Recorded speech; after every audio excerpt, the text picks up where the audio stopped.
Hello friends, मैं Mohini beauty salon academy YouTube channel पर आपका हार्दिक स्वागत करती हूँ। आज का हमारा क्वेश्चन है कि मैम वैक्स करने के बाद क्या स्किन पर मोटे बाल आ जाते हैं, बाल बढ़ जाते हैं, बाल लंबे बाल हेयर ग्रोथ ज्यादा आती है। तो इसके बारे में मैं आपको बताने जा रही हूँ। चलो स्टार्ट करते हैं। क्या वैक्स करने के बाद हेयर बहुत ज्यादा हार्ड होते हैं, थिक हो जाते हैं और मोटे मोटे हो जाते हैं, बहुत ज्यादा ग्रोथ आ जाती है? क्या ये सब कुछ सही है? इसके बारे में आपको बताऊंगी। देखिए, ये बहुत बड़ा मिथ है। ऐसा कुछ भी नहीं है। वैक्स करने के बाद मोटे हेयर बिल्कुल नहीं आते, बड़े बड़े बिल्कुल हेयर नहीं आते, ऐसा कुछ भी नहीं है। जब आप वैक्स करते हो तो जो आपकी ग्रोथ होती है उतने ही हेयर वापस आते हैं, उतने ही थिक या थिन आते हैं। पतले हैं तो पतले ही आएंगे और मोटे हैं तो मोटे ही आएंगे। जब हम वैक्स कर लेते हैं, हमारी ग्रोथ होती है। ऑब्वियसली जब आप वैक्स करते हो तो आपके बहुत सारे हेयर होते हैं, तो आपको ये लगता है कि बहुत सारे हेयर है तो आपको वैक्स करनी पड़ रही है। आपने वैक्स कर ली, सपोज कर लो। अब क्या करोगे?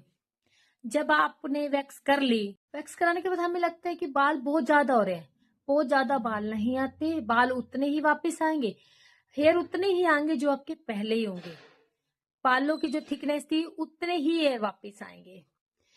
हाँ, अगर आप रेजर करते हो तब आपकी ग्रोथ हार्ड होती है और थोड़ी थिक हो जाती है। लेजर अलग चीज है, रेजर भी कई तरीके की होती है। जिसे वैक्स होती है वो रेजर भी आते हैं। अब आप देखिए, कई लड़कियां मैंने देखी हैं कि अंडर आर्म्स होते हैं, उस पर रेजर करती हैं।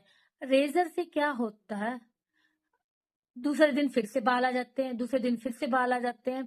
तो आपकी हेयर ग्रोथ है वो जल्दी आई। और हमारे जो हेयर वैक्स से ग्रोथ अंडर आर्म्स किए जाते हैं, उसकी ग्रोथ बहुत ज्यादा कम ग्रोथ आती है। ये इस वजह से कम हुई है क्योंकि हेयर वैक्स कर रखी है। अंडर आर्म्स पर वैक्स करने से कोई ब्लैकलिस्ट नहीं रहती, कोई एक्स्ट्रा बाल नहीं आते, हेयर ग्रोथ नॉर्मल आती है। जब हम अंडर आर्म्स की वैक्स करते हैं तो पहले नॉर्मल ग्रोथ ज्यादा होती है, लेकिन वैक्स कराने के लगातार आप वैक्स कराते हो तो हेयर ग्रोथ खत्म हो जाती है, आपको कोई प्रॉब्लम नहीं होती। लेकिन आर्म्स और अंडर आर्म्स में बहुत फर्क होता है। अंडर आर्म्स में ग्रोथ बहुत कम होती है, बाजू पर बहुत जल्दी आ जाती है, और अंडर आर्म्स पर वैक्स कराने से ग्रोथ खत्म होनी शुरू हो जाती है। मैं वही बताना चाह रही हूँ आपकी कि इससे हेयर आने बंद हो जाएंगे, हेयर ग्रोथ नहीं होगी।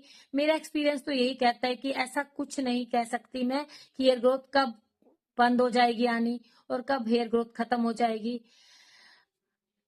लेकिन इससे ग्रोथ मतलब बहुत दिन तक आती है। अगर आप वैक्स नहीं करना चाहते तो रेजर की बजाय एक एपिलेटर का यूज करिए। लड़कियों को एपिलेटर का यूज अंडर आर्म्स पर इजीली करना चाहिए, उससे कोई हेयर ग्रोथ ज्यादा नहीं होती, बाल थिक नहीं आते।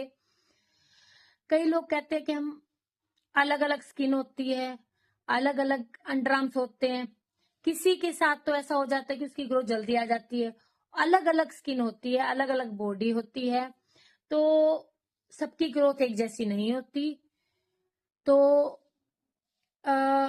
उससे लोगों का कहना है कि इससे बाल ठीक हो जाते हैं, बड़े बड़े आ जाते हैं, मोटे बाल आते हैं। ऐसा कुछ नहीं है।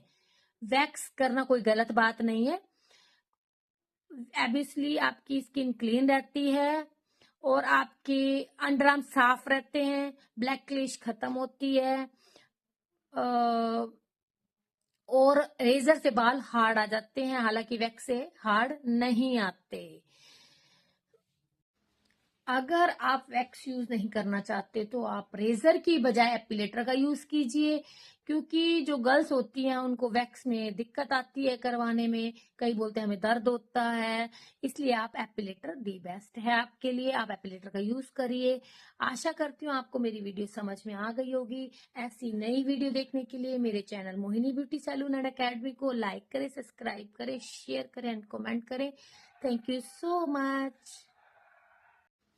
अगर आप वैक्स यूज नहीं करना चाहते तो आप रेजर की बजाय एपिलेटर का यूज कीजिए, क्योंकि जो गर्ल्स होती हैं उनको वैक्स में दिक्कत आती है करवाने में, कई बोलते हैं हमें दर्द होता है, इसलिए आप एपिलेटर दी बेस्ट है आपके लिए, आप एपिलेटर का यूज करिए।